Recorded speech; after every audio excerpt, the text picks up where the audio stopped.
আসসালামু আলাইকুম। কেমন আছেন সবাই? ভাইরাস ভাইরাস ভাইরাস, আশেপাশে ভাইরাস, চারিদিকে ভাইরাস, ফোন খুললেই এই ভাইরাস যেন কোনো ওষুধ বড়ি বা কোনো ভ্যাকসিনই কাজে আসতেছে না।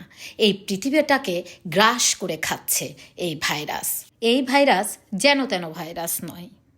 এই ভাইরাস করোনা ভাইরাসের চেয়েও বিষাক্ত ভাইরাস। এটি শরীরের ভাইরাস নয়, এটি মনের ভাইরাস। এ ভাইরাস যে বাড়িতে প্রবেশ করেছে সেই বাড়ির সুখ শান্তি সব তছনছ হয়ে গিয়েছে। এই ভাইরাসের খারাপ দিকের যেমন শেষ নেই, তেমনি শেষ নেই নমুনারও। কেউ কাউকে যেন মানতেই চাচ্ছে না।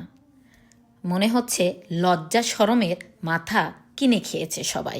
এই ভাইরাসে ৯-১০ বছর থেকে শুরু করে ৮০-৯০ বছরের বুড়ারা পর্যন্ত আক্রান্ত।